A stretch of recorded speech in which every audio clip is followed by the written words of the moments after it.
이제 오늘은 역대상 29장 1절로 5절까지 하나님 말씀 드리겠습니다. 29장 전체를 한번 본다 그러면요, 다윗이 이제 성전을 건축하는 일에 있어서 모든 백성들의 참여를 권하는, 적극적으로 권하는 그런 말씀이 29장 말씀입니다. 그래서 이제 여기서 크게 두 가지로 이제 전체를 이제 권하는데, 첫 번째는 뭐냐면 자발적인 참여를 권하고 있어요. 자발적인 참여. 그래서 그 자발적인 참여를 위해서 다윗이 본보기를 보여주고 있습니다. 3절에 보면요, 3절에 보면은 성전을 위하여 준비한 이 모든 것 외에도 내 마음이 내 하나님의 성전을 사모함으로 내가 사유한 금 은으로 내 하나님의 성전을 위하여 드렸노니. 그래서 자기가 이제 자발적으로 본보기를 보입니다. 여기서 이제 이게 뭐냐 그러면은 3절 말씀이 뭐냐면 3절 후반부에 내가 사유한 금 은으로 그랬거든요. 내가 사유한 금 은 이렇게 쓴 이유는 뭐냐면 다윗은 이 성전을 짓기 위해서 공적인 자금, 공적 자금을 드렸고, 그리고 다윗의 사적 자금도 어마어마하게 드린 거예요. 다윗이 개인적 사적 자금도 드렸다. 그래서 특별히 사유한 내 개인 재산을 많이 드렸다라는 이야기를 하고 있는 것이죠. 그러면서 이제 본보기를 보여주고 있는 것이에요. 이게 언제나 지도자는 본보기를 보여야 되니까 이런 게 보여주고 있습니다. 그래서 이제 이 일에 너희도 좀 정성껏 다 참석해라, 이거고, 두 번째는 뭐냐면 그래서 전 공동체를 참여하기를 원하는 것이죠. 전 공동체를. 그게 이제 1절부터 9절까지가 전 공동체 참여를 좀 촉구했고, 그래서 이제 1절부터 9절까지 딱 끝나면은 성전 건축을 추진하는 모든 일이 마무리가 딱 준비가 됐다. 이제 거기까지 9절까지 말씀이 이제 그러는 것이죠. 그래서 이제 다윗은 여기서 보면은 여호와 하나님이 솔로몬에게 이 일을 맡기셨다라는 것도 분명히 이제 이야기하고 있으면서 크게 이제 기도를 하는데, 이 다윗의 기도는 네 가지 정도의 특징이 있어요. 네 가지 정도 있는데, 이 11절 말씀에 보면은 여호와여 위대하심과 권능과 영광과 승리와 위엄이 다 주께 속하여 싸우니 천지에 있는 것이 다 주의 것이로소이다. 여호와여 주권도 주께 속하여 싸우니 주는 높으사 만물의 머리이심이라. 이렇게 말하면서 첫 번째 의미는 뭐냐면 하나님의 절대 주권 또는 하나님의 초월성, 이걸 이제 말씀하고 있는 거죠. 그러니까 이 하나님의 그 초월성이 이 어려운 이 사실을 이제 이따가 보면 알겠지만 엄청난 금액을 들어가고, 왜 엄청난 금액이냐면요, 그 성전 벽 자체를 보석으로 꾸며버렸기 때문에. 성전들이 뭐 보통 큰 거 아니잖아요. 근데 그 자체를 보석으로 꾸몄어요. 그래서 아무리 돈이 많아도, 그래서 엄청나게 준비를 했음에도 불구하고 솔로몬 때 돈이 부족하거든요. 솔로몬 때. 그러니까 하나님의 절대 주권과 초월성이 아니면 이 성전 자체는 건축 자체가 허용이 안 된다는 것입니다. 그러므로 12절에 부위와 귀가 주께로 말미암고 또 주는 만물의 주제가 되사 손에 권세와 능력이 있사오니 모든 사람을 크게 하시고 강하게 하심이 주의 손에 있나이다 라고 이렇게 말하는 두 번째 뜻은 뭐냐면 하나님의 전능하심에 대해서 기도하고 있는 것이죠. 하나님의 전능하심에, 하나님의 아까는 초월성 또 하나님의 주권성, 근데 그 하나님의 초월성과 주권성이 이제는 전능하심으로 바뀌는 것이고요. 두 번째가 이 기도의 내용을 그렇습니다. 세 번째는 14절에 보면 나와 내 백성이 무엇이기에 이처럼 즐거운 마음으로 드릴 힘이 있었나이까. 모든 것이 주께로 말미암았사오니 우리가 주의 손에서 받은 것으로 주께 드렸을 뿐이다 라고 하면서 하나님 앞에서의 철저한 낮아짐을 보여주고 있는 것이죠. 이렇게 엄청나게 이제 힘이 닿도록 헌금을 드리는데, 이 헌금 같은 것은 주께서 주신 돈을 다시 드린 것 뿐입니다. 주께서 우리에게 주신 돈을 다시 드린 것 뿐입니다 라고 이제 하면서 철저히 낮아짐을 이야기하고 있고, 네 번째는 15절에 우리는 우리 조상들과 같이 주님 앞에서 이방 나그네와 거류민들이라 세상이 있는 날이 그림자 같아서 희망이 없나이다 라고 했거든요. 15절에 우리가 네 번째 인간의 연약성이죠. 한계성. 인간의 연약성. 그래서 이거 보면은 쉽게 말하면은 하나님께서 그 주신 돈으로 왜 줬습니까? 다윗이 전부 다 승승장구하게 했잖아요. 그래서 가는 곳마다 전쟁에서 이겨서 전리품들이 전부 다 이스라엘 국고로 들어오고 또 그 방백들에게 개인적으로 지급이 되고 그 다음에 다윗 자신에게도 할당량이 전체를 돌아다니면서 차지하는 어떤 그 전리품들로 이렇게 풍성하게 있잖아요. 풍성하게. 그러니까 그 전리품들로 얻게 하신 분은 하나님이시라 이 말이에요. 그런데 그 하나님이 주신 걸로 나는 그냥 다시 하나님께 드립니다. 그런데 또 이런 말인 거예요. 우리가 이 금은 보화를 가지고 있는데 무슨 의미가 있겠냐 이 말이죠. 응? 다 이제 늙고 이제 병들고 다 스스로 이제 죽게 될 텐데 다 죽게 될 텐데 이 돈이 다 무슨 필요가 있겠냐. 그게 이제 15절의 인간의 연약성을 나타내고 우리는 우리 조상들과 같이 주님 앞에서 이방 나그네와 거류민들이라 세상에 있는 날이 그림자 같아서 희망이 없나이다. 내가 세상 보면은 원 희망이 있겠냐 이 말이죠. 원 희망이 있겠냐. 이 금은보화 이 많은 승승장구 이 넓은 이스라엘 땅 이것이 우리에게 무슨 소용이겠냐. 그러나 하나님의 임재는 우리와 영원히 함께 간다. 그래서 그 다윗이 가지고 있던 온 이스라엘의 그 재정을 집중적으로 이 성전에 투입하는 것은 어떤 뜻이라고요? 그런 육체적 성공이 아니라 하나님의 임재가 없으면은 아무런 의미가 없다는 것을 알고 있사오니 우리가 이 부분에 대해서가 엄청난 그 에너지를 소비하겠다 이런 의미예요. 그래서 이제 우리 성도들도 이제 보면은 그렇잖아요.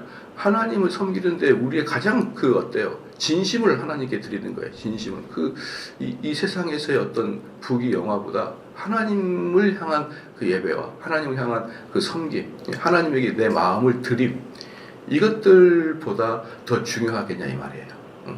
이것들보다 더 중요한 게 이 세상에 뭐가 있겠냐. 우리는 어차피 연약하게 왔다가 가고 연약하게 우리 조상들이 나한테 물려주고서 다 연약한 것 뿐인데 이게 무슨 소용이냐.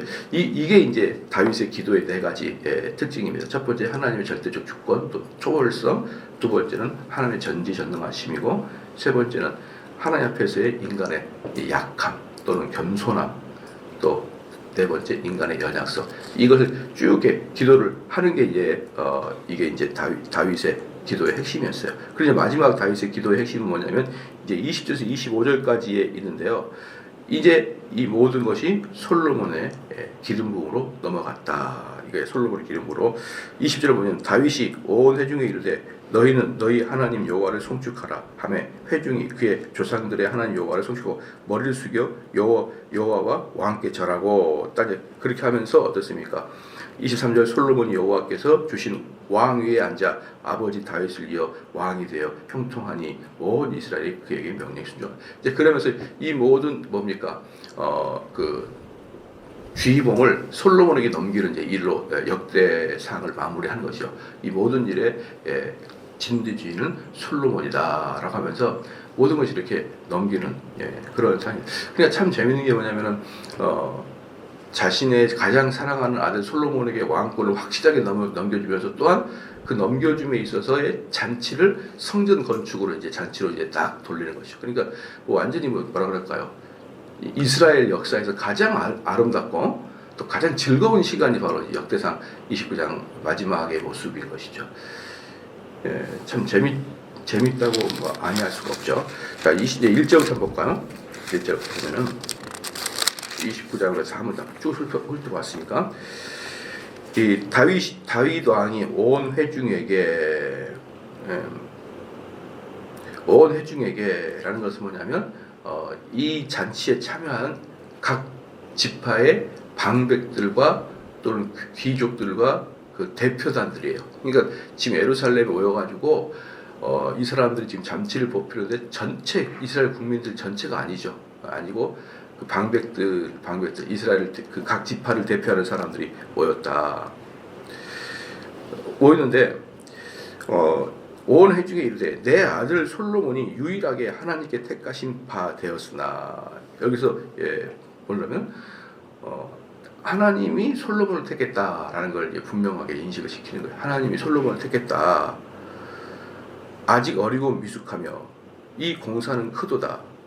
이 성전을 위한 것이 아니, 이 성전은 사람을 위한 것이 아니요 여호와 하나님을 위한 것이라 했거든요. 여기서 솔로몬을 세 가지로 이야기하고 있어요. 세 가지로. 첫 번째는 뭐냐면요, 어리고 미숙하다. 첫 번째는 솔로몬은 어리고 미숙하다. 그러니까 두 번째는 뭐냐면 그럼에도 불구하고 이를 하나님이 선택한 애다. 어리고 미숙하지만 하나님이 선택한 사람이다. 그런데 바로 이 두 가지를 갖고 있는 이 솔로몬이 이 성전을 건축할 것이다. 그렇죠?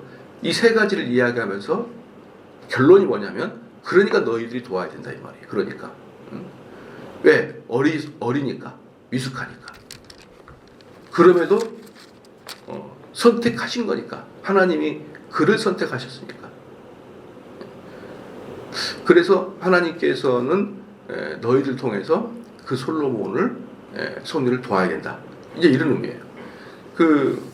하나님께서는 모든 사람에게 모든 은사를 주시지 않잖아요. 그래서 그 일을 딱 맡길 은사를 주시는 거예요. 은사를. 그러니까 다윗은 솔로몬처럼 성전을 지을 수 있는 은사를 주시지 않는 것이죠. 솔로몬에게 주신 거라고. 솔로몬에게. 목사들도 그 목사들 나름대로의 은사가 있잖아요. 이 목사는 이런 일에 집중하게 하고 저 목사는 저런 일에 집중하게 하는 은사를 다 하나씩 따로 주는 거란 말이에요. 누구든지. 그렇기 때문에 모든 사람은 모든 것을 잘할 수 있는 게 아니에요. 하나님이 그에 맞는, 하나님께서 원하시는 그 쭉 성경을 읽어보면요, 만약에 다윗을 이제 세워가지고 하나님이 이스라엘 왕을 만들잖아요. 결국 그때 다윗 세워서 이스라엘 왕이 될 그런 인재로 새로 만든다기보다는 이스라엘 왕을 감당할 만한 인격과 실력을 겸비할 사람을 뽑은 거예요. 가만히 보면. 그러다가 그 사람이 인격과 실력을 겸비한 사람을 뽑았는데 그 사람이 이탈해버리고 이제 잘라내버리는 거예요. 그게 하나님의 역사거든요. 그래서 그게 지금 다윗이 말하고 있는 게 그거예요. 나에게는 이스라엘을 왕이 되는, 초석이 되는 그런 그런 그 능력을 줬지만 나는 거기서 한계다. 그게 한계고, 이제 우리 아들을 통해서 성전을 건축할 수 있도록 하나님이 선택했다 이 뜻이에요. 그러니까 너희들은 나를 섬겼듯이 이 솔로몬을 섬겨야 되는 이유가 뭐냐 그러면, 하나님이 솔로몬을 그 일을 시키기 위해서 했기 때문에 너희들은 그 솔로몬을 나를 섬기듯이 섬겨야 된다. 그 이야기를 1절에 지금 하시는 겁니다. 그래서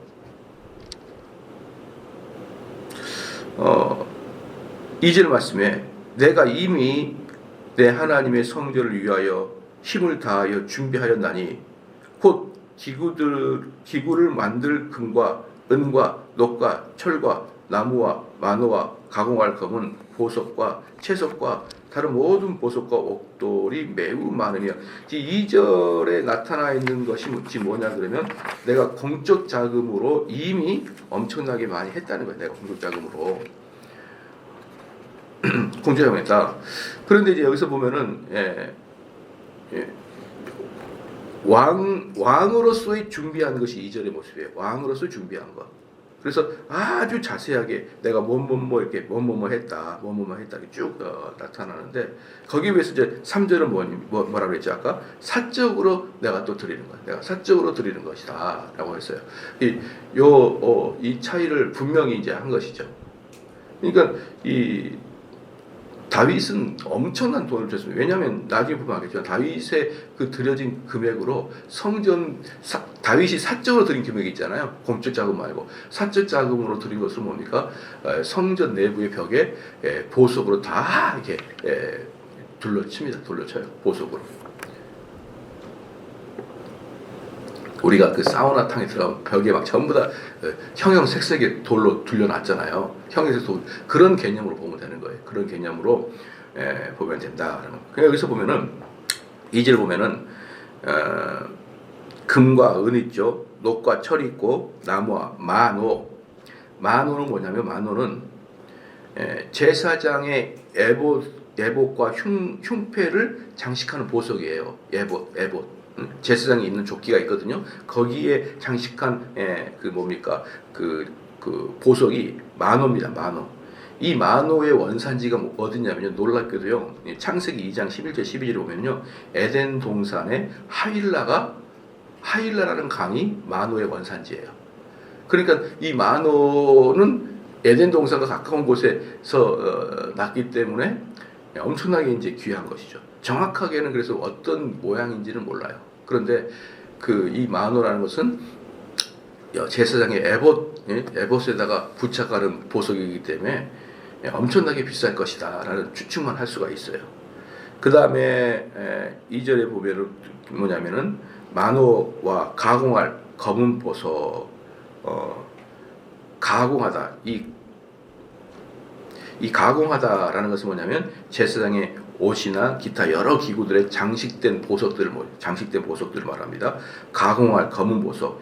이 검은 보석은 그래서 정확하게 이것도 어떤 건지 몰라요. 어떤 건지 모르고 채석. 채석은 뭐냐면 여러 가지 빛을 내거나 그러한 무리들이에요. 채석. 여기서 보면은 이 채석은 그 원어 자체로 여러 가지의 색을 내는 무늬들. 그래서 이것을 좀 요즘에 이제 현대어로 표현한다 그러면은 모자이크를 만드는 돌이다라고. 모자이크. 우리가 보기에는 모자이크가 지금 별거 아니겠지만 이 당시에 모자이크로 벽을 만든다. 어떻습니까? 원석이에요. 원석. 빨강, 파랑, 노랑의 원석들을 가지고 와야 모자이크를 만드는데 이 당시에는 이것 자체가 보석이죠. 요즘에는 우리가 돌로 가공할 돌로 모자이크를 만들 수 있지만 그때는 가공할 게 없잖아요. 그러니까 자연에서 그대로 뽑아온 돌을 이렇게 여러 개를 만들어 가지고 모자이크를 만드는 게 바로 채석이다. 채석. 그다음 다른 모든 보석. 이 다른 모든 보석은 이 대표적으로 해석이 좀 잘못된 단어예요. 다른 모든 보석. 이건 잡스러운 보석 같은 느낌이 들지만 다른 모든 보석의 원어는요. 에벤 에카레입니다. 에벤 에카레. 이 에벤 에카레라는 뜻이 뭐냐면은 아주 빛나는 돌이라는 뜻이에요. 아주 빛나는 돌. 근데 아주 빛나는 돌이라는 에벤 에카레를 갖다가 다른 보석이라 이렇게 표현하니까 좀 이해할 수 없잖아요. 그래서 아주 빛나는 반짝반짝하다. 수정 비슷할까요? 이런 식의 돌이에요. 그 에벤 에카레가. 그래서 이 에벤 에카레와 옥돌이 매우 많으며 옥돌이 뭐냐 그러면은 이 옥돌도 그 원어 자체는 샤이시인데 이 샤윗이라는 뜻은 뭐냐면 하얀색 돌이라는 뜻이에요. 하얀색 돌. 그럼 하얀색 돌은 뭐냐? 샤윗이는 뭐냐? 정확하게 말하면 아주 고급진 대리석이라고 합니다. 아주 고급진. 그럼 대리석에서도 등급의 차이가 많습니다. 등급 차이가 많은데 제일 좋은 게 하얀 대리석이에요. 근데 하얀 대리석인데 이게 어떤 게 가장 정상급이냐면요. 하얀 대리석은 주로 어디 나오면 그리스 바다와 그리스하고 터키가 가운데 바다가 있어요. 그리스와 터키 가운데 그 사이에 바다가 있습니다. 우리와 중국과 우리 가운데 서해가 있듯이 그리스와 터키 사이에 이렇게 바다가 있는데 그 그리스와 터키 연안에서 나는 돌, 그 대리석이 최상품이거든요. 근데 이게 왜 최상품이냐면 하얀데 그건 시간이 지나서 더 하얘져요. 좀 B급들은 하얀데 시간이 지나서 누리끼리 변해요. 누리끼리. 근데 여기서 말하고 있는 이 돌은 하얀데 시간이 지나서 더 하얘지니까 이게 뭐 말도 할 수 없이 비싼 돌이죠. 그러니까 지금 이 돌들로 지금 뭐 하고 있다는 거예요. 다 내가 공적 자금으로 이것들을 다 준비했다. 성전에 여기서 다 건축 자금할 것을 다 이렇게 해놨다라는 것을 지금 보여주고 있고, 그 다음에 3절에 성전을 위하여 준비한 이 모든 것 외에도 내 마음이 내 하나님의 성전을 사모함으로 내가 사유한 금, 은으로 내 하나님의 성전을 위하여 드렸노니. 그러니까 이게 참 재밌는 게 뭐냐 그러면은 그 성전을 사랑하는 마음이 다윗에게는 분명하게 헌금을 드리는 것으로 이렇게 드러나는 것입니다. 그래서 이제 그런 것이 있는 거예요. 그 사랑하는 마음에는 아까운 게 없는 거죠. 아까운 게 없는 거예요. 예, 옛날에 이제 아현동에 저희 교회가 있을 때는 모든 게 다 후졌어요. 모든 게. 교회 예배당도 지하였고, 모든 이제 개신교 사람들 마음속에 이게 있잖아요. 형식이 중요한 게 아니라 내용이 중요하다. 이런 마음이 있잖아요. 그렇잖아요. 형식이 중요한 게 아니라 내용이 중요하다 그랬잖아요. 그래서 뭐 우리 아버지가 그때 이제 담임 목사님일 때 모든 걸 싼 걸로 싸게 왜? 형식이 중요한 게 아니니까. 하나님 말씀이 선포가 중요한 거니까. 모든 게 싸니까 모든 게 추저스럽더라고요. 모든 게 추저스러워요. 그리고 거기를 비싼 걸 넣을 수가 없어요. 왜냐하면 여름만 되면 곰팡이가 다 껴버리니까 지하실에 가지고. 그래서 이제 예를 들어서 누가 이제 목사님 지나가다가 버릴 거, 목사 이거 버릴 건데 혹시 교수 필요하지 않아요? 막 그 갖다 놓고 이거 전문가야. 이거 전문가. 근데 이제 여기로 이사 와서 교회를 예쁘게 지니까 교회를 더 사랑하는 마음이 자꾸 생기니까 하나하나도 싼 것을 두고 싶지 않는 마음이 생기는 거예요. 희한하죠? 그때는 싼 것을 했을 때도 아무렇지도 않았는데 이제는 싼 것을 안 하고 싶어요. 뭘 하나하나 하더라도 좀 더 아껴서 좀 더 좋은 걸 갖다 놓고 싶은 마음이 있는 거예요. 근데 놀라운 게 뭔지 알아요? 제가 지금 무슨 말씀 하려고 그러냐면 훨씬 말씀 연구와 말씀 선포를 더 귀중하게 여기는 게 삼성제일교회예요. 아현제일교회보다. 희한하죠? 그러니까 아현제일교회 때는 형식이 중요한 게 아니고 투자금이 중요한 게 아니라 하나님 임재가 중요했다는 말이에요. 근데 놀랍게도 하나님 말씀도 뭐 그저 그렇고 성도들이 교회를 사랑하는 마음도 그저 그렇고 그저 그랬어요. 그냥 쉽게 말하면 B급 교회였어요. 정말요. 사랑하는 마음도 없었고. 그래서 제가 지금도 돌이켜보면 지금 이번 주 쭉 얘기했듯이 인간은요 형식과 내용이 다 구별되지 않아요. 희한하죠. 형식과 내용이 구별되지 않아요. 그래서 하나님께서 말씀하신 곳에 내 재정이 있는 곳에 마음이 있다는 말이 맞는 것 같아요. 그래서 이 교회를 사랑하니까 건물도 예쁘고 건물에 그 밖에 돌려진 돌도 예쁘고 주변에 나무도 예쁘고 교회 본당도 예쁘고 다 예뻐요. 그런데 그 예쁜 것이 우리 마음속에 뭐가 먼저일까요? 이 말씀을 사랑하니까 교회를 예쁘게 졌나? 교회를 예쁘게 지니까 말씀 사랑하나? 이게 어디가 선우가 바뀌어 있는지 모를 정도로 이게 한꺼번에 돌아가게 되는 것 같아요. 그래서 이제 저희들은 한 20년 동안 그런 지하 새방은 아니죠. 원래는 새방이었지만 건물을 이제 우리가 가졌지만 20년 동안 너무나 후질그란 교회 예배당에서의 삶과 그렇죠. 그리고 이 너무나 누가 봐도 예쁜 이 교회당에서의 삶은 말씀을 대하는 자체의 마음 상태가 다르다니까요. 제가 무슨 말을 하는지 좀 아시겠죠? 그러니까 내 마음이 가는 곳에 물질도 가는구나 이런 마음이 생기는 것이고 또 내 물질이 가는 곳에 내 마음이 가 있구나 이런 마음이 생기기 때문에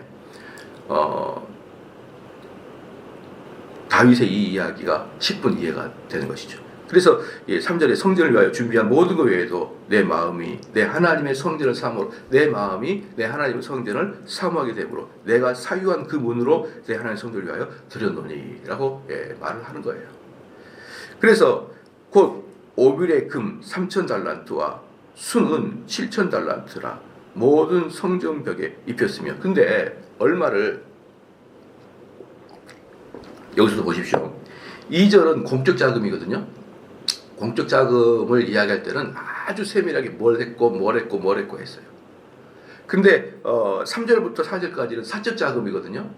사적 자금에 있어서는 정확하게 무슨 보석을 했는지는 잘 나타나지 않았지만 자기가 드린 금액은 이야기하고 있잖아요. 그렇잖아요. 그러니까 사람들이 제가 늘상 말씀드리지만요. 저는 이 성경을 연구하면 연구할수록 인간의 사적 공로에 대해서 하나님은 그냥 그래 네가 드린 것을 얼마를 했는지 잊어버려 그게 아니에요. 분명히 그 사람의 공로를 다 집어요. 그래서 저희가 헌당식 때도 그 공로를 적어놓은 이유가 이상주의적 공산주의적 사고를 갖고 있는 사람은 목사님 그런 걸 교회에다가 왜 적어요? 공로를 왜 적어요? 그러는데 하나님은 다 기록하기 원해요. 하나님. 그래서 여기서 보면은 자기가 이 다윗이 드린 돈이 오빌의 금이에요. 왜 금이라 그러면 되지 오빌이라 쓰냐? 오빌이라는 것은 동네 이름이에요. 지역 이름인데 그 오빌에서 나오는 금이 최고의 좋은 금이다 이 말이에요. 최고의 좋은 금. 우리로 말하면 안성맞춤. 가장 좋은 금. 또 대나무 하면은 저기 대나무가 많이 나는 그런 지역이 있고, 배가 많이 나는 곳은 대나무는 담양에서 많이 나고 배는 나주에서 많이 나고 그런 특산물 있잖아요. 그런 특산물처럼 금의 최고 좋은 금은 오빌에서 나는 금, 오빌. 그리고 근데 그 금을 3,000달란트예요. 3,000달란트. 3,000달란트인데 제가 수요일에도 말씀드렸지만 1달란트가 33kg예요. 그러면 3,000달란트를 제가 계산을 해보니까 와 103톤 103톤. 예? 여러분들은 103톤 이런 거 뭐 끄떡도 안 하죠. 103kg 100kg만 돼도 어마어마한데 103톤입니다. 1톤이 1000kg니까 10톤이 10,000kg, 10만 kg 이상의 금을, 그것도 오빌의 금을 드린 거예요. 무슨 돈으로요? 개인의 사적 금으로. 그리고 은을 7,000달러, 수는 7,000달란트, 은을 280톤. 여러분 금 103톤, 은 280톤. 이걸 다윗의 사적 금액으로 드린 것입니다. 그러니까 이게 뭡니까? 이게 무슨 왕이라고 해서 지금 그럼 100톤을 얼마일까요? 과연 금을? 이게 왕이라고 해서 드릴 만한 금액이냐고요. 이게 왕이라고 해서. 그러니까 다윗은 결국 보면은 뭐예요? 자기 재산 다 털어버린 거예요. 그냥 이제 마지막이니까, 인생 마지막이니까 다 털어가지고 그냥 넣지 않았을까? 그 정도 돈 아닐까 싶어요. 100톤. 저도 한번 살아생전에 한 100톤짜리 금덩어리 한번 봐보고 싶네요. 100톤짜리 금덩어리를 보면 어떤 마음이 들까? 어떤 막 술렁술렁 거림이 들까? 저는 요만하게 생긴 골드바는 봤거든요. 요만하게 생긴, 누가 보여준대. 골드바를 봤어요. 보는 순간 내 주머니 넣고 싶은 충동이 들더라고요. 그런데 벽돌만한 골드바는 얼마나 할까? 어떤 마음을 우리한테 줄까? 그런 것도 좀 한번 구경하고 싶어요. 이만한 벽돌만한, 이만한 골드바도 생각보다 무거워요. 묵직해요. 묵직하고 골드라고 하니까 이걸 내 주머니 넣고 싶다, 이런 생각이 드는데, 벽돌만한 것은 어떤 욕망이 들을까? 1톤의 금은 어떤 욕망이 들을까? 1톤의 금은 어떤 욕망이 들을까?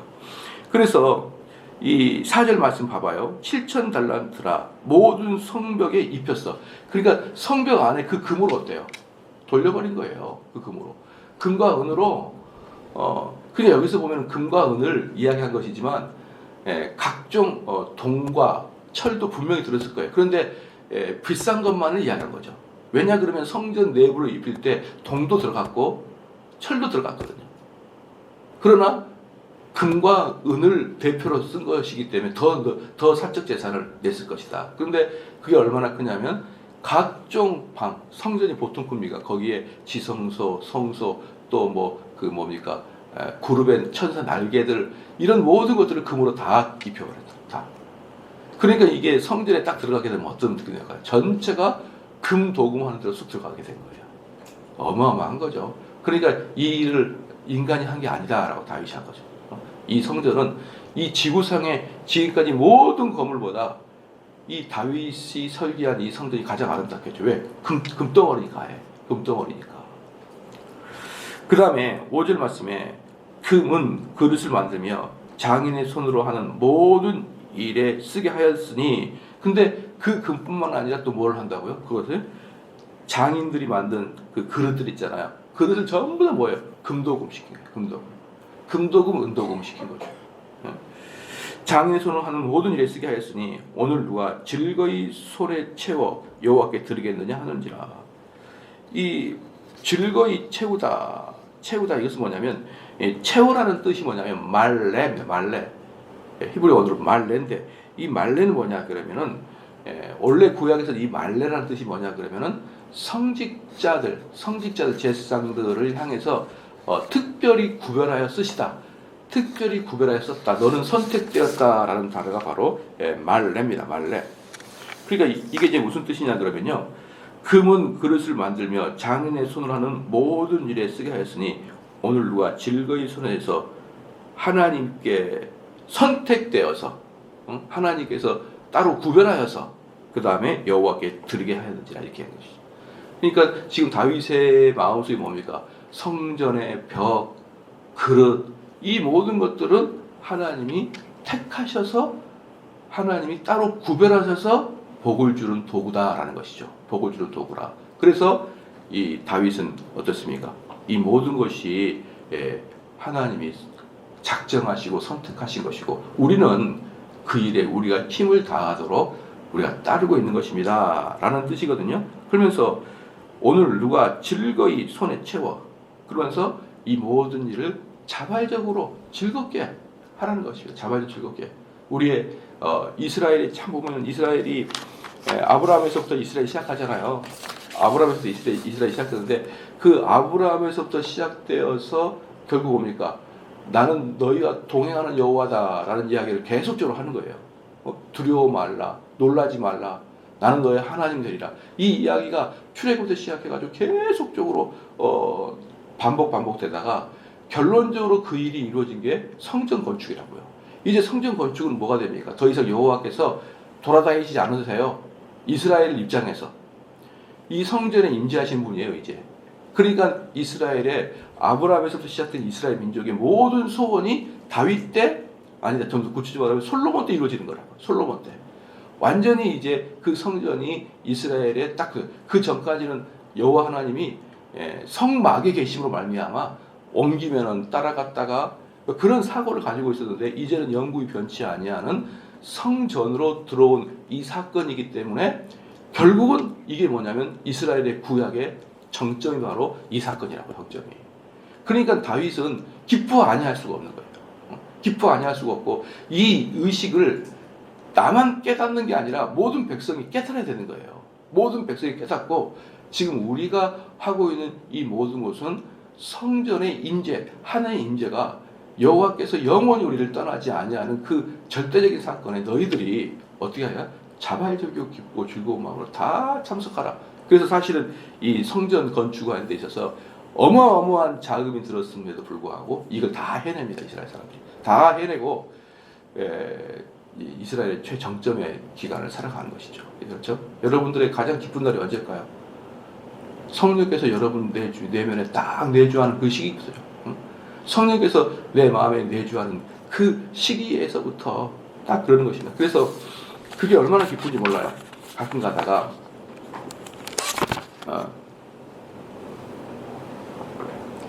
옛날에 이렇게 보면은 페이스북 같은 데서 우리 교회를 비판하는 사람들이 좀 있어요. 비판하는 사람들이 있는데 그 비판의 그 중에 몇 가지가 딱 제 눈에 맞다라고 생각한 게 뭐냐면 삼송의 어떤 교회는 우리 교인들이 페이스북이나 SNS를 많이 하고 있으니까 자기네 교회를 무지 프라이드를 갖고 있다. 약간 빈정거리면서 자기네 교회를 무지 프라이드 갖고 있다. 잘났다. 막 이런 식의 개념이거든요. 근데 진짜 우리 교인들은 프라이드 가지고 있어요. 우리 교회에 대한 자부심이 있고 기쁨이 있고 즐거움이 있어요. 나는 비판하려고 하는 그 말이 은혜가 돼 캡처해 놓으려다가 말하는데 그러면서 별것도 아닌 것들이 그 얘기 하려고 뭐나 된 것처럼 지네들이 뭐나 된 것처럼 막 자기네 교회에 대한 그 자부심을 갖고 있는 것들이다. 이런 식으로 표현하거든요. 그런데 많은 분들이 우리 교인들의 언행을 통해서 쟤네들은 진짜 자기네 교회 좋아하다. 왜냐하면 우리 교인들은 우리 교회 사진 올려놓고 뭐 우리 교회에서 목사님 이런 말 했고 그런 말 많이 쓰니까 어떤 분도 저한테 개인적으로 연락 와서 아유 정 목사님 교인들이 SNS에 그런 거 많이 봤어요. 다 교회에 대한 자부심이 너무 많은 것 같아요. 막 그런 이야기를 많이 하거든요. 그게 뭐예요? 그게 기쁨으로 하나님 기쁨으로. 왜? 우리는 우리 안에 이 교회에서 말씀을 들음으로 우리 안에 성령의 역사가 기쁨 즐거움이 있으니까 자연스럽게 그 얘기가 나오는 거예요. 자연스러우니까 속으로 제가 그런 걸 보면서 나 기쁨 없는 교회에서 오래 있어 봤어. 자부심 없는 교회 오래 있어봤어. 그래서 어디 가면은 그 교회 연합체 행사하게 되면 아유 그 목사님 교회 어디예요? 아유 있어요. 어디냐? 그 아현동에 조그만 교회예요. 왜냐 그러면은 교회 이름이 뭐냐 그러면 아현제일교회예요. 그럼 전부 다 큰 교회라고 생각해요. 그 빨간 벽도 큰 길에 있는 큰 거요? 아니요. 이쪽에 있는 거예요? 아니요. 지하에 있는 거예요. 이렇게 말하면 사람들이 괜히 물어보고 미안해요. 아유 미안합니다. 그래요. 지하에 있어요. 그러니까 차라리 뭐 아연 샘솟는 교회 이러면은 약간 귀엽잖아요. 아연 뭐 빛나는 교회 그러면 개척교회가 보다는데 아연 제일교회 그러면 엄청 큰 교회를 본단 말이에요. 거기 길거리 우뚝 서 있는 교회요? 아니요. 고등학교 때 그런 게 여러분 제가 거기 있으면서 얼마나 열등감 가지는 줄 알아요? 그냥 교회를 그냥 높일 것도 없고 알아준 이도 없고 그리고 모든 교인들도 막 전도하라 그러면 뭐 이렇게 말해요. 목사님 데리고 오기가 좀 창피해요. 이런 세월 20년 살았습니다. 여러분 20년. 그러다가 많은 사람들이 삼성제일교회 사람들은 자기네 교회 되게 프라이드 가져. 속으로 너무 좋아요. 기분이. 제가 열등감에 쪄들어 있던 20년의 교회들 그게 교회의 흥망성쇠에 관계없이 그 후지근한 아무도 알아주지 않는 그 곰팡이 냄새 나는 그런 교회에 있다는 것 자체만으로도 상당히 열등감을 가졌거든요. 그리고 누구 하나 우리 교회가 예쁘니까 우리 교회 한번 와봐라 그런 것도 없는 거예요. 교인들이. 근데 어떻습니까? 왜 여러분들이 기뻐하고 좋아하고 그런 마음이 클까요? 단지 교회 건물이 예뻐서 커서 서울에는 훨씬 크고 예쁜 데가 많아요. 왜 그럴까요? 말씀에 기쁨이 있어서 그런 거예요. 말씀을 듣는 내 안에 성령의 역사가 있기 때문에 즐거운 거예요. 그게 바로 성전의 의미예요. 성전은 뭐냐면 내 안에 성령이 계신 게 성전이에요. 그렇잖아요? 그럼 그것보다 인생에 기쁠 때가 어디냐고요. 내가 돈을 벌어서 내가 뭐 진급을 해서 제가 늘상 말하죠. 저는요. 이제 미안합니다만 글쎄요. 이번에 이제 우리 윤석열 대통령도 이제 됐는데 글쎄요. 5년 후에 어떻게 될지도 모르겠어요. 이번에 이제 문재인 대통령 이번에 은퇴 글쎄요. 이제 어디 가실지 모르겠다고요. 맨날 대통령들이 가는 길이 있으니까. 그게 즐겁나요? 대통령이 즐거워요. 옛날에 그런 뭡니까? 저는 그런 거 보면 상상이 되는 게 뭐냐면 옛날에 그 아주 무자비한 원시 시대 보면요. 원시 시대 보면은 그 지역에서 애 하나를 선택해 가지고 1년이고 6개월이고 최고의 대우를 해줘요. 왕의 자리로. 그러다가 6개월 지나면은 어때요? 그 대표를 위해서 저기 폭포에다가 던져버리는 제물로 사용하는 그런 영화 가끔 봤죠. 쫙 해가지고 1년 동안을 최고의 신과 같이 대우를 해준 다음에 1년 후에 제물로 드리는. 그게 대통령 자리 아닌가 이런 환상이 든다니까요. 5년 동안 최고의 자리에 있다가 5년 후에 전부 다 MB도 그렇고 박근혜도 그렇고 전부 다 감옥에 갔다가 이제 석방되고. 여러분 그렇게 세계에서는 세상에는 최고의 출세를 한 이후에 쓰디쓴 결말을 줘요 우리한테. 대표적인 게 대통령이에요. 여러분의 직장에서도 마찬가지고 삶에서도 마찬가지예요. 아무리 높이 올라가도 내려오는 길은 쓰디쓰고 우울하고 올라가면 높으면 높을수록 떨어진 게 있기 때문에 너무너무 외롭고 괴롭고 인생이 한탄됩니다. 근데 성령이 내 마음에 계시는 것은 날이 갈수록 새로워지는 것이고 그 신앙이라는 것은 지금 경험하는 것보다 살아가면서 경험하는 신앙이 더 그 찐국이 나오기 때문에요. 여러분 인생이 가면 갈수록 더 좋은 신앙이 나오는 거라고요. 그러니 우리의 삶에서 가장 중요한 것은 성령의 내주하심과 성령의 역사하심이 아닌 이 이야기를 지금 하고 있는 것입니다. 그러기 위해서 그걸 위해서 나는 내 모든 것을 하나님께 드리고 있나이다. 그 이야기를 여러분 하고 있는 것입니다. 기도하시겠습니다. 하나님 아버지 참으로 감사합니다. 정말 이 다윗의 기쁨이 우리의 기쁨이 되게 하여 주시옵고 다윗이 무엇 때문에 이렇게 기뻐하는지를 우리도 이해할 수 있게 하여 주심을 감사합니다. 우리의 인생이 이 세상에서의 명예와 성공에 있지 않고 성령의 역사하심과 성령의 내주하심의 기쁨의 핵심이라는 것을 깨닫게 되었사오니 우리가 하나님을 알아가고 하나님을 내 마음에 모시는데 최선을 다하며 우리의 전 인생을 헌신하게 하여 주시옵소서. 하나님 이 시간에 우리 신숙자 권사님, 김의경 권사님 또한 주 앞에 귀한 예물을 드렸나이다. 하나님 그 드리는 그 손길이 하나님에게 가입케 하여 주시옵고 애물이 있는 곳에 내 마음이 있다고 하였사오니 우리 권사님들 마음속에 하나님을 섬기는 그 마음 더욱더 간절히 일어나게 하여 주시옵소서. 또한 또 이제 앞으로 또 한 주간 살아갈 동안에 이 코로나로부터 다 우리 성도들을 지켜주시옵고 정말 또한 걸리는 자는 아무런 후유증 없이 잘 이겨낼 수 있는 능력을 허락하여 주시옵소서. 또한 이제 주일이 다가오니 주일 준비를 잘하게 하여 주시옵고 더욱더 마음과 몸을 거룩한 마음으로 사용할 수 있도록 인도하여 주시옵소서. 감사드리며 예수님의 이름으로 기도하옵나이다. 아멘. 하늘에 계신 우리 아버지, 하늘에 계신 우리 아버지, 하늘에 계신 우리 아버지, 하늘에 계신